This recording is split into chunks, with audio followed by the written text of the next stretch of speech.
Welcome to Get Rich Education. I'm your host, Keith Weinhold. With more than 250 weekly real estate investing episodes produced, we've never talked about real estate developed on the oceans, yet 70% of the Earth's surface is covered in water. Rather than homesteading, we discuss the future of seasteading with a great guest today on Get Rich Education. Countless property investors get killed with maintenance costs, but that's far less likely when you buy brand new construction. Let me tell you about JWB Real Estate Capital in Jacksonville, Florida. They pioneered the build-to-rent model where you can invest in new construction, turnkey rental properties. That's why JWB was featured on the front page of the Wall Street Journal. To learn more and see inventory, go to newconstructionturnkey.com. Finally, Total Control Financial gives you checkbook control of your 401k and IRA money to invest in real estate. It's time to get your retirement money into your own checking account, but you've got to avoid the little-known tax that you'll pay with any self-directed IRA. Instead, it's time for the QRP. Learn more and get your free copy of the QRP book by text messaging QRP in all capital letters to 72,000. You're listening to the show that has created more financial freedom than nearly any show in the world. This is Get Rich Education.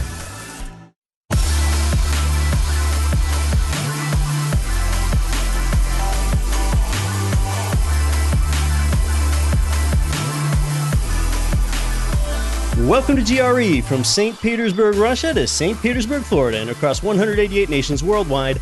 I'm Keith Weinhold. This is Get Rich Education, and sometimes in investing and in real estate, you've got to pull back, think bigger picture, think longer term, and even contemplate some new paradigms that really challenge your thinking. Well, that's squarely what we're doing today, and we're pushing the limits of real estate and even a potential future frontier for real estate as we discuss seasteading, building floating cities on the ocean. Now, you might remember when author and futurist Steven Kotler was here a few years ago, we discussed the future of real estate, even so far as the prospects for mining asteroids.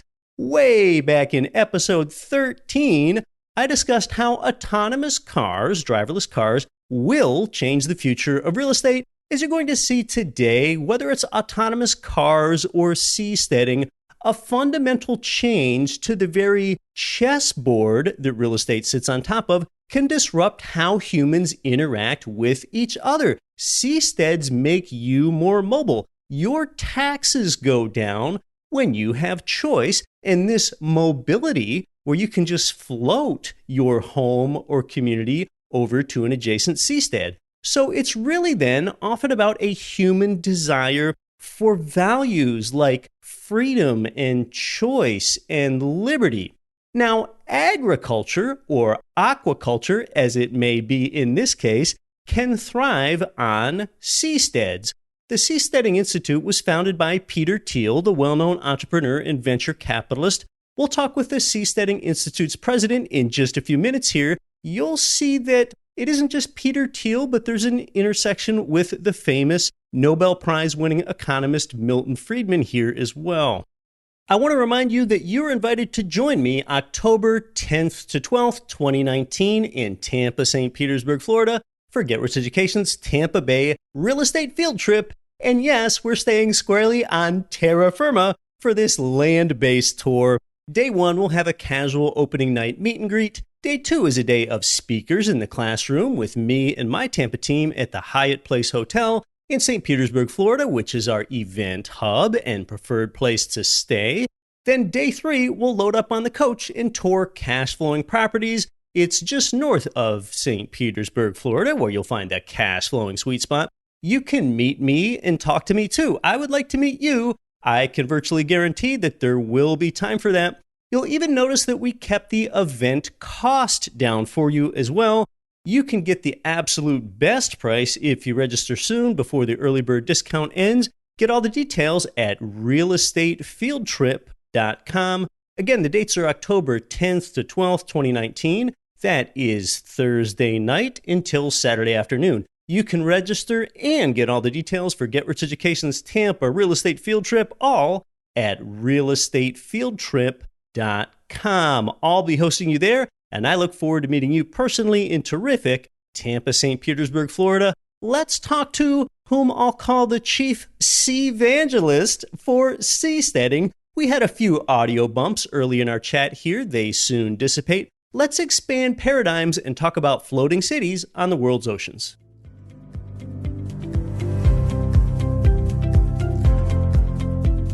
Today's guest is president of the Seasteading Institute. They're a nonprofit think tank that promotes the creation of floating cities as a revolutionary solution to some of the world's most pressing problems like rising sea levels, overpopulation, and poor governance. He's also an author and an aquapreneur. Welcome to Get Rich Education, Joe Quirk.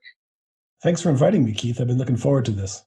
Joe, this is such a fascinating topic. We are a real estate investing show, but about 70% of the Earth's surface is covered in water. So talk to us more in general terms about the concept of building and designing your own floating nation.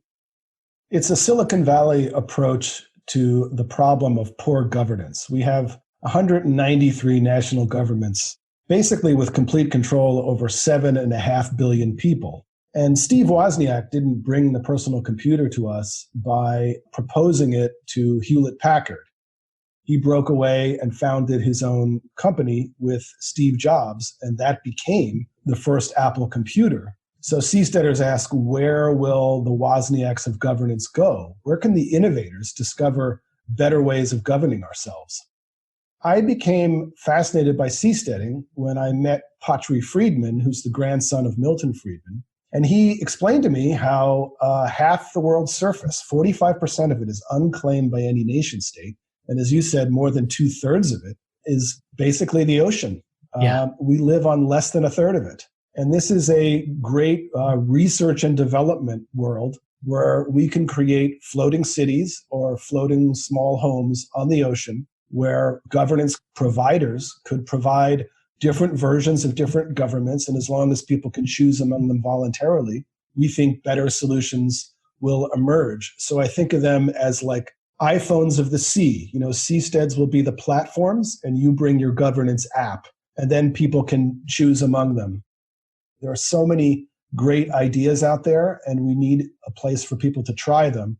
So if you're interested in a startup company, imagine what you could do with your own startup country.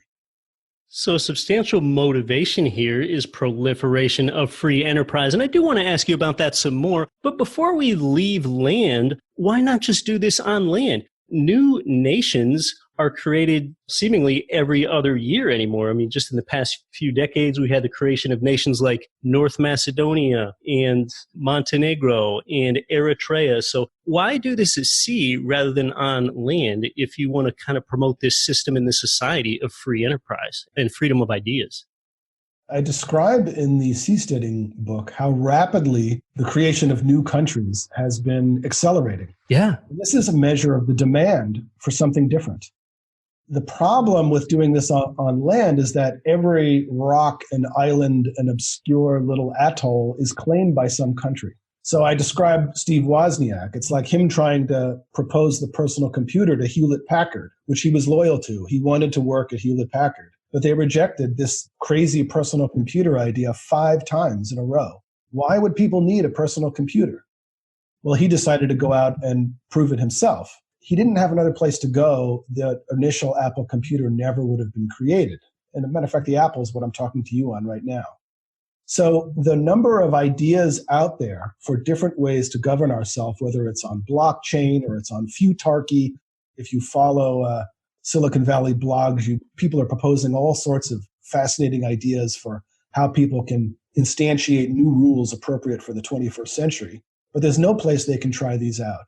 And we're eager to get the first few started on the first few seasteads and demonstrate that governance is just another product and free enterprise can provide it. And if they go out of business because people don't choose it, then we learn something. And if people choose something better, then we'll set an example, hopefully, that will change the old governments as radically as Hong Kong changed communist China.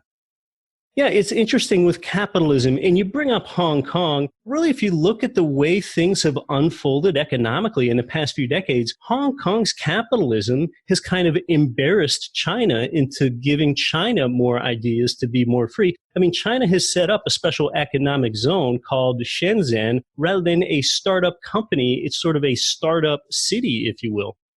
Yes, and we refer to Hong Kong as a pre-stead. So through historical accident, they sort of ended up this little bastion of free enterprise with a Chinese culture. And Hong Kong created so much wealth so fast that it basically embarrassed China into starting its open door policy. And at least 500 million people have exited extreme poverty by opening up all these special economic zones. You mentioned Shenzhen. And there are many others, and probably most of the Chinese peasants have migrated to these special economic zones. And virtually all of them are like up against the coast near the water because the ocean is the superhighway of trade. This started a trend. The most momentous political revolution is happening right now, and it's been happening for the last 6 decades because of the example set by Hong Kong, and it's the special economic zone movement. More than 4,500 special economic zones have proliferated across the world, providing special exemptions from regulations and taxes to create economic prosperity. And it's such a win-win that governments around the world are agreeing to them. And not many people know that the United States has 276 special little jurisdictions inside, little experiments. So this is a bottom-up revolution in special jurisdictions that are happening all over the world. And it's creating wealth both for the host country and for the businesses that operate there. So seasteaders are saying, what if we detach from land completely? Suppose we bring our own land and we absorb all the cost of failure, but we share in the prosperity. So Tom W. Bell is a legal scholar and law professor at Chapman University. He has proposed the Sea Zone, which basically takes the best practices that have been discovered in those 4,500 special economic zones around the world. And he wants to instantiate them on sustainable floating islands on the ocean. It's basically like a greatest hits package of the best regulations and laws that exist elsewhere. And it will be strongly inclined towards economic freedom. And we'll get to demonstrate how free enterprise works instead of arguing for it on islands where the people that found these islands pay the consequences of failure and get the profits if they succeed. I want to ask you more about the business and the enterprise part a bit later, but physically, today, there are quite a few people that live in high-priced coastal cities around the world, living on their boat just offshore, since that's more affordable. We would probably say that those people are more integrated with the adjacent land-based economy and society wherever their boat is docked, whether that's in San Diego or Amsterdam or Singapore. And I think you're talking about something substantially different here. So there's both the physical structure and then the economy that will evolve and the society that will evolve on top of it, which is going to be substantially different than other things that are currently in the world. Like you have substantially sized floating oil and gas facilities that are offshore. You have cruise ships that float 3,000, 4,000 people, although it's only over a period of 1 week. So can you just talk to us about some of those differences between what a seastead is, including how far offshore does it actually have to be? You offered a great vista for how this is going to scale up.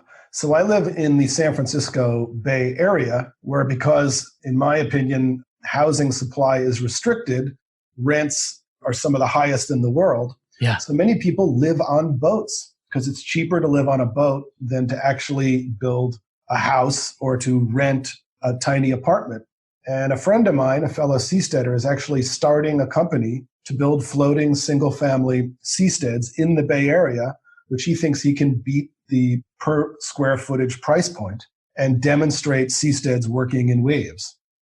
You also mentioned oil rigs. Yes, oil rigs are very expensive, but they operate in the North Sea, which is some of the most violent seas in the world, and people play ping pong and pool, so it's possible to create great stability. That's amazing. Probably the best example is a cruise ship. A cruise ship is essentially a floating city, and it's de facto self-governing. So many cruise ships you get on, they fly the flag of Panama, or the flag of Liberia. And these countries have virtually no ability to enforce rules on the thousands of ships that fly their flag around the world. So the cruise ship is de facto self-governing. And a captain is essentially a dictator.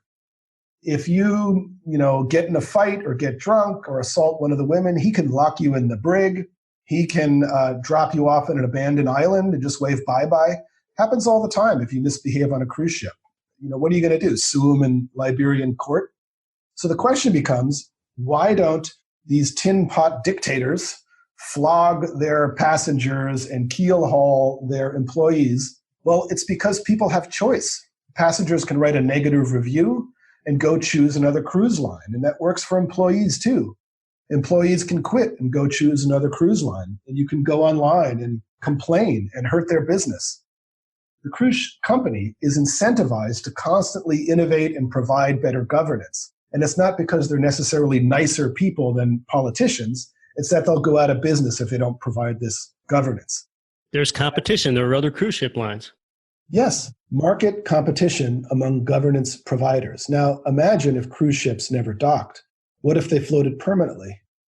Now, as far as where you have relative freedom, it's very complex. So there's the territorial seas that go out about 12 miles. There are 3 zones of what we might call freedom going out onto the high seas. The territorial seas go out about 12 miles, and in that area, the country has the same jurisdiction they have on land. Beyond 12 miles, you start to get into an interesting place called the contiguous zone, which goes out about 24 miles. And there you might have some freedoms to start your own hospital, to start your own medical research ship. And then you can get very interesting things with ferrying people out there. To get true independence, and again, it's very complex, you need to go out 200 miles. So within 200 miles is the exclusive economic zone where nations reserve the right to exploit the seabed for natural resources. So if you're floating 25 miles out, as long as you don't exploit the seabed or engage in any piracy, you're probably good to go. But seasteading is a legal frontier. You're recognized as sovereign in relationship with other countries. So the idea is to get this started one house, one village, one town at a time, and scale up and appeal to the other nations of the world for recognition over time. So when one is out 200 miles on a seastead, I just think about some of the engineering challenges in developing these sorts of miniature worlds, and that might even include hedging oneself against its own set of natural disaster problems like hurricanes or tsunamis. Or can you speak to some of those engineering challenges? Just as the land is very diverse, we have the Sahara Desert, which is one kind of environment, and then we have the Himalayas, which is another kind of environment. The oceans are even more diverse. We have the doldrums, where sailboats used to get stranded for so long that people would start to starve because they couldn't get any wind and they couldn't get any waves. The other extreme, you have the North Seas, which have very high, very rough, very cold waves. And if you want to avoid hurricanes, you want to be near the equator because hurricanes don't cross the equator. They basically spin out from the equator because of the Coriolis force. From Brazil all the way to Africa, basically there's virtually never been a hurricane recorded. Tsunamis are only dangerous when you're close to land. A tsunami is often caused by an earthquake, and it's like a wave that's more than 100 miles long. So if you're on a boat, you don't even notice a tsunami as it passes beneath you. It's not until it reaches a continent that it starts to tumble and roll and become very dangerous. On the coast, you're a sitting duck in a tsunami. And if a tsunami is coming and you're on a boat near land, what you want to do is get away from land as quickly as possible. So if you're in deeper than 600 feet waters, you're safe from a tsunami. But if you're close to land, you're in a lot of trouble. So we're talking with Joe Quirk, president of the Seasteading Institute. You're listening to Get Rich Education. We'll be right back. I'm your host, Keith Weinhold. Would you like to know the easiest way to create wealth and passive income with real estate? This is Marco Santarelli with Norada Real Estate Investments. Now you can access the best deals without the stress or hassle of having to find, renovate, or manage those properties. We save you time by providing you with passive income investment properties in some of the best U.S. markets. Learn more by downloading your free copy of The Ultimate Guide to Passive Real Estate Investing. There's no obligation and nothing to buy. Simply visit passiverealestateguide.com and get your free copy today. That's passiverealestateguide.com. For a real estate investor like you seeking an income property loan, go to Ridge Lending Group, NMLS 42056. Over the years, you've heard President Chaley Ridge generously devote her time to you here on the show as a guest. Ridge provides investment property loans in most U.S. states, and you're going to find out how they've helped more people realize their dreams of real estate financial freedom than any other mortgage lender in the entire nation when you get started at ridgelendinggroup.com. This is Peak Prosperity's Chris Martinson. Listen to Get Rich Education with Keith Weinhold and don't quit your daydream.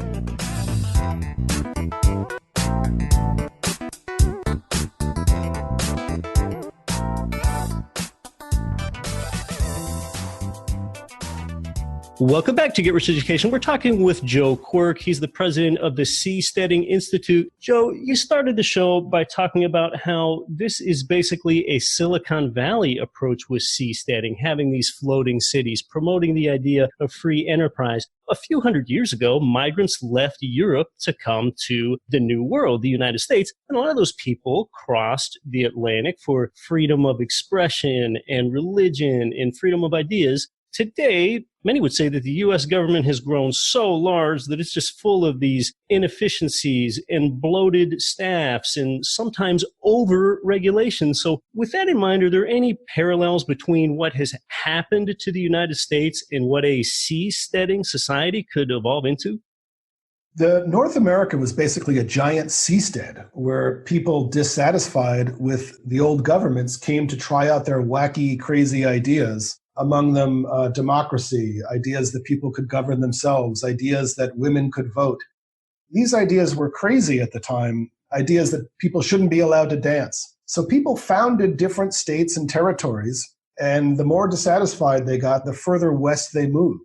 And the ideas that worked, like constitutional republics, flourished, and the ideas that didn't work, that dancing should be illegal, didn't flourish. And this was largely because people with new ideas got to try things out and choose among all these different territories. Not many people know that in 1920, it wasn't like saintly politicians decided to let women vote.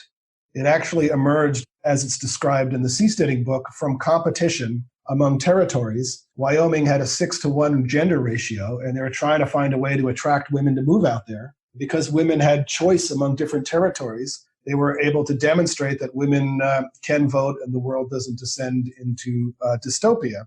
And then, many decades later, the United States decided to make this a national policy. The United States has had a huge effect on the rest of the world because of that experimentation. If it wasn't the United States, we'd probably still have monarchies. The Cold War would have been between monarchies and communism. So the United States set a fabulous example because there was so much choice and federalism that allowed for all this experimentation. The problem is governments and nation states are based on monopoly control of land.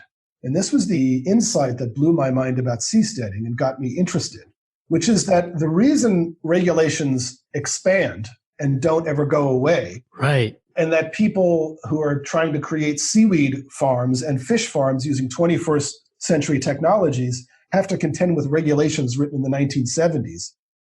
It's sort of like you can think of it as an evolutionary process where there's lots of variation in rules, but no selection in rules, no rules going away. It just builds and builds and builds and builds, and it doesn't go away because a monopoly of governance is a perfect incentive system to grow, increase power, create more rules, create higher taxes. That's the inevitable trend given human nature. And when Patri Friedman, Milton Friedman's grandson, explained that suppose we founded governance on a fluid frontier instead of land. Suppose we could break up the monopoly of land. Suppose we had floating city blocks, and these were modular, and people could detach and move about and choose the sort of societies they want. You'd have essentially a market dynamic among governance providers and choosers.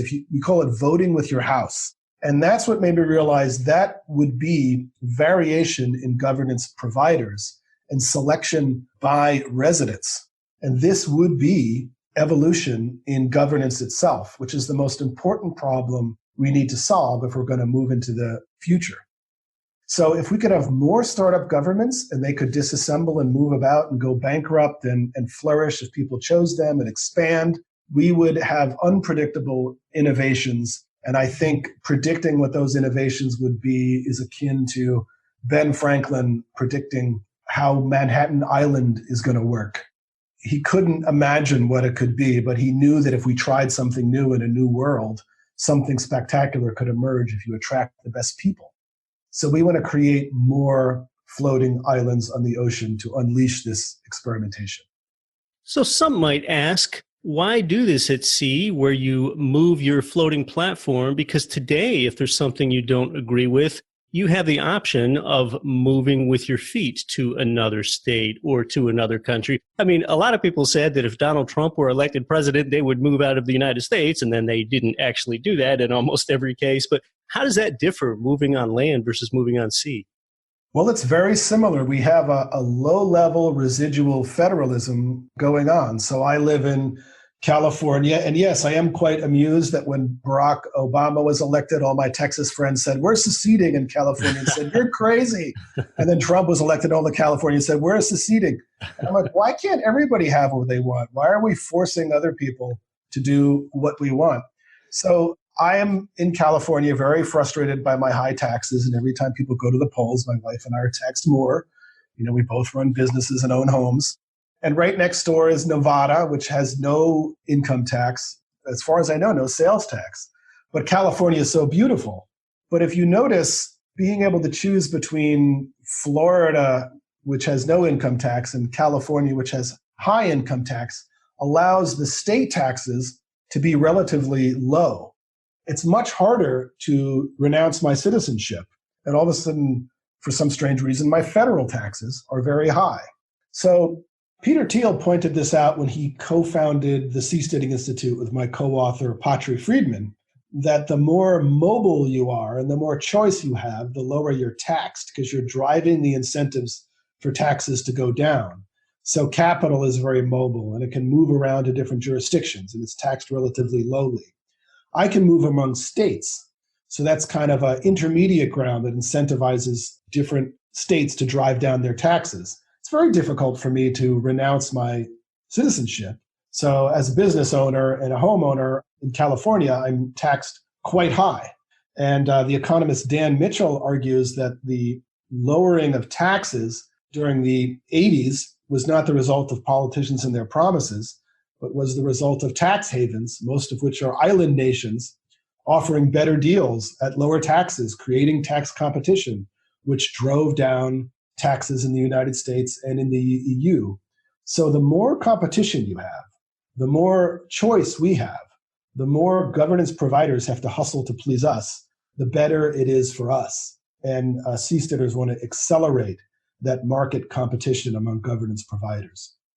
Now, one interesting thing that you mentioned is agriculture. And we largely talk about residential real estate on this show, but sometimes we talk about agricultural real estate where you get an annual income stream from your crop rather than a monthly income stream from a tenant in your dwelling. Agriculture and aquaculture. You know, I think this brings up some interesting possibilities for aquapreneurs, as you call it.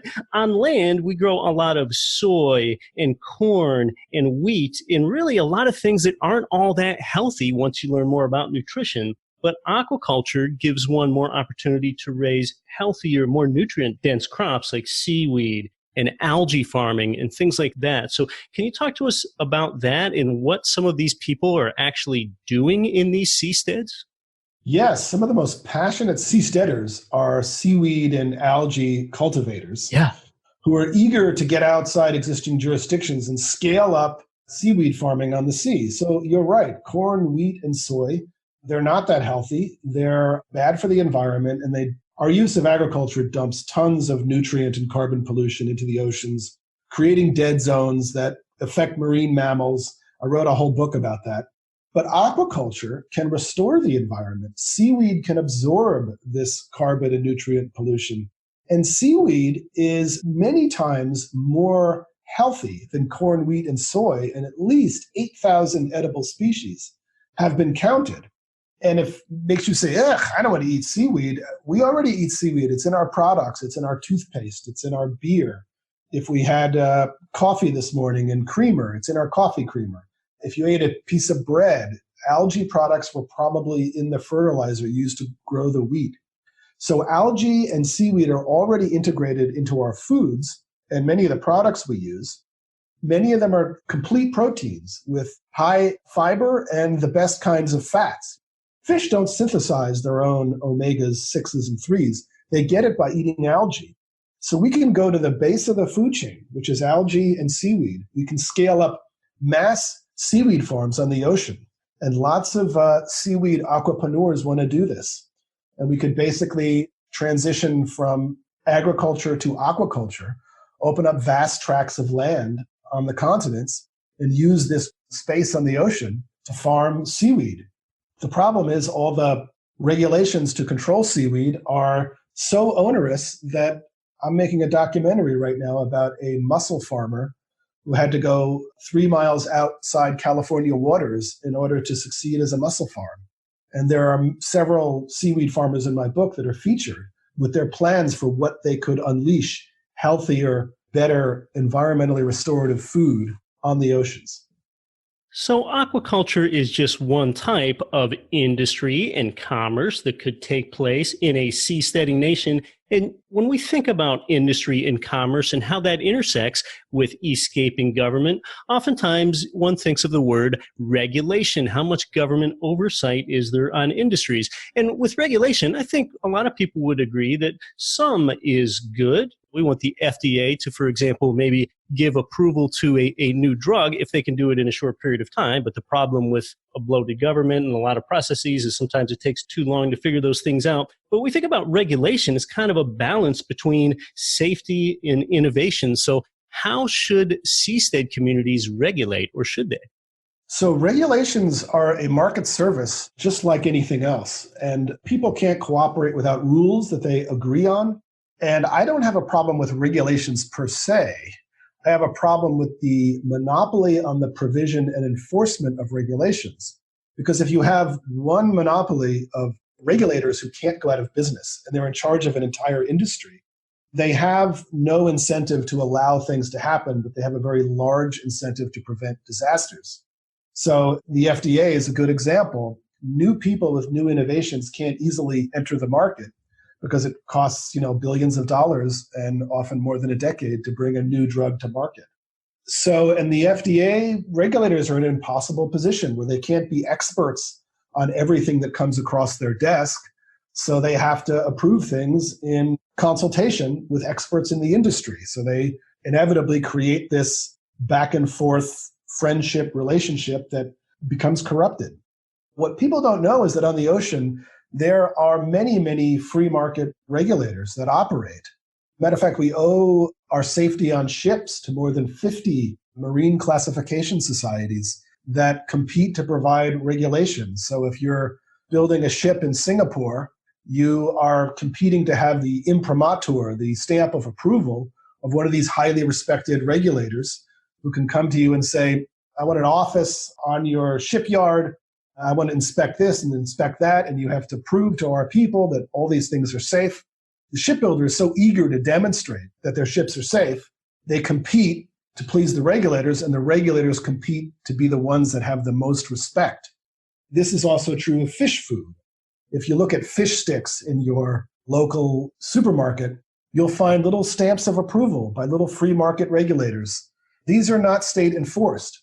And so when you don't have a monopoly on governance and governments have to compete to provide the best rules, they have an incentive to get rid of bad rules and adopt more futuristic rules more appropriate to where the industry is going. And then we have a market incentive to create this balance that you're talking about between protection from harm and allowing innovations that make things better. And it prevents corruption to have lots of regulators competing to provide the right rules. So we talk about providing the right rules. We can think of that in another light. We can think about security and hedging against crime. If security evolves into an army is kind of a government body, And we think about some things about how we would control crime, or would we control immigration to the seastead. So can you talk about some of that, about limiting wrongdoers in these communities? Sure. There are probably 100,000 ships on the ocean right now, and there are a diverse number of maritime security firms that provide protection. Say on a cruise ship, preventing conflicts from starting on the cruise ship, but even protection from piracy. Insurance companies insure ships for much less if they have private security teams aboard. So all these different maritime security firms can be adapted to seasteads. And meanwhile, I live in Oakland, California, and I have crime in my city. I have all sorts of bad things going on, but we don't have the most efficient policing because we don't have any choice. Again, there's a monopoly of governance provision in my city, which creates lots of crime. Policing is very expensive in Oakland, and yet crime is not perfect. You know, I compare to how safe I feel on a cruise ship to how safe I feel in my own city. And it's largely because Oakland provides a monopoly of policing services. So I don't have any choice, and my neighbors don't have any choice among the different firms competing to provide protection services to us. But if we floated and moved about and we had maritime security firms competing for us to pay them voluntarily to provide security, then the services would get better and better and the prices would go down and down. Human beings, we're not a selfish species and we're not a selfless species. We're a family species. So I'm always going to choose my family over strangers. So if you give me political power, I'm going to help my friends and family and allies before I help strangers. Right. So what incentivizes me to help a stranger? Well, if the only way my family can flourish is if I provide a service to strangers.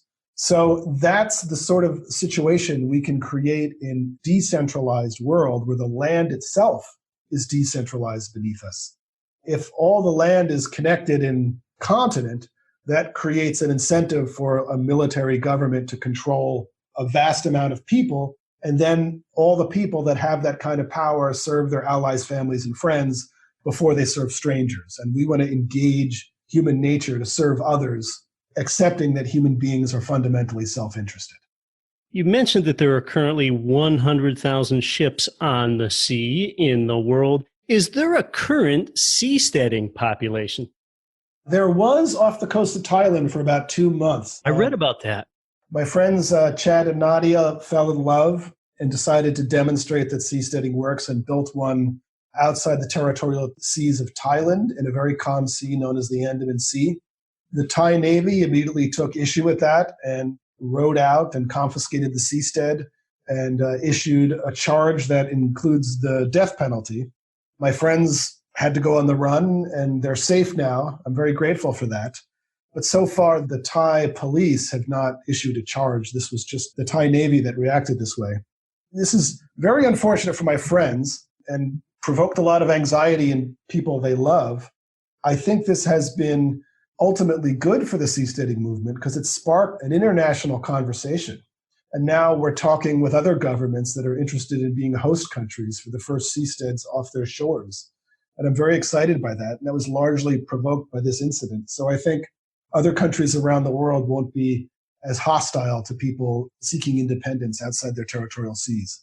Hey, it worked because it hit my radar and I remember reading about it. So there you go. It drew attention to this. What kind of currency would a seasteading community use? Any currency they want. Now, people interested in the philosophy of decentralization as a way to promote human flourishing are usually interested in cryptocurrencies and seasteading.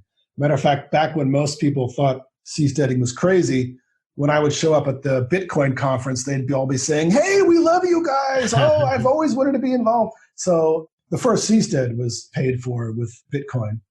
So again, it's about the decentralization of power among lots of people. And any technologies that provide this tend to attract people of a certain philosophy.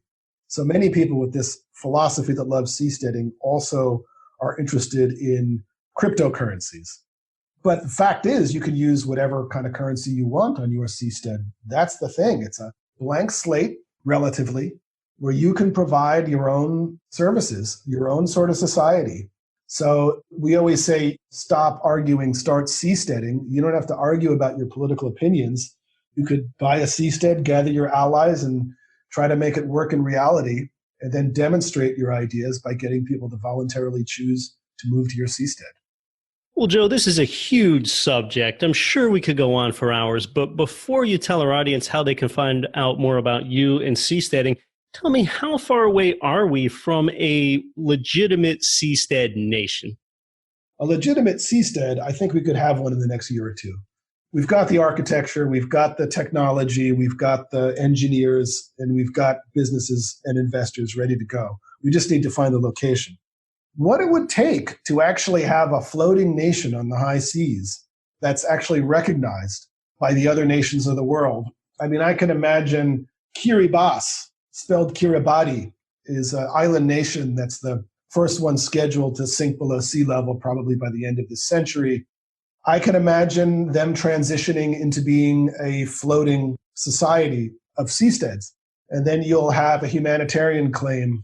And I actually know lawyers who want to make this argument on the floor of the United Nations, saying that just because they went from being a small little island nation to being a floating nation, should they lose their exclusive economic zone? Should they lose their status? Should their children be stateless?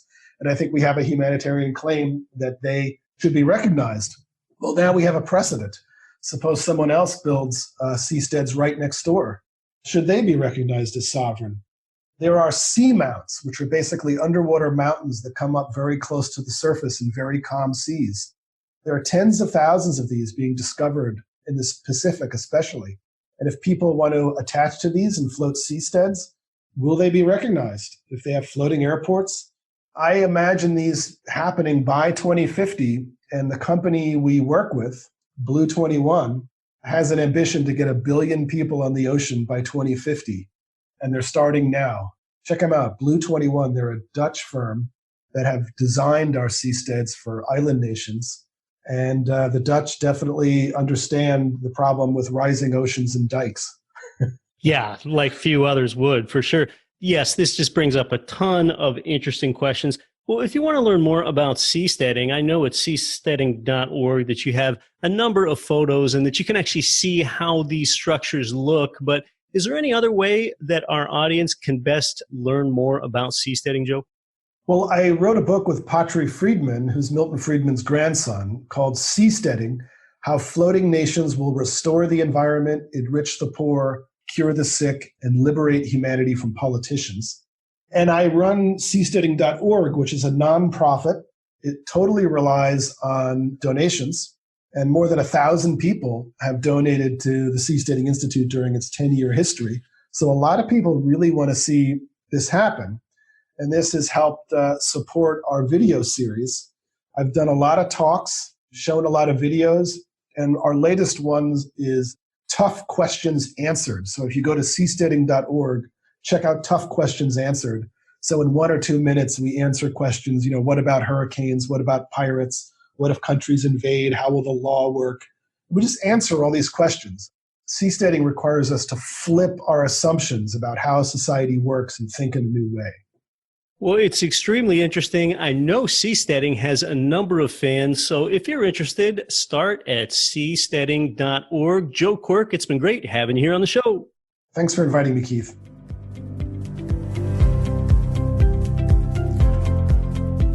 Great talking with Joe Quirk about what's obviously a vast, huge topic with seasteading. Next week on the show, we'll be back to land-based real estate wealth building. I'm going to talk to you about where the market is and how you can position yourself for prosperity. Coming up down the road on the show here, renowned author Jim Rickards makes his Get Rich Education debut as he'll be here to discuss his somewhat ominous brand new economic book called Aftermath. I'm specifically going to ask him how a cash flowing real estate investor will be positioned in the next economic calamity. Also, later, the author of one of the best known real estate investing books of this generation stops by, and I'm going to ask him about the numbers. What numbers matter most to you as a real estate investor and why? This week, huge thanks to our guest, president of the Seasteading Institute, Joe Quirk. Learn more at seasteading.org. If you get value from Get Rich Education every week, I'd be grateful if you told a friend about the show.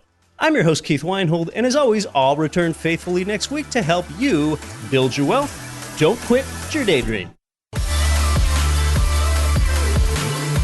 Nothing on this show should be considered specific, personal, or professional advice. Please consult an appropriate tax, legal, real estate, financial, or business professional for individualized advice. Opinions of guests are their own. Information is not guaranteed. All investment strategies have the potential for profit or loss. The host is operating on behalf of Get Rich Education, LLC exclusively.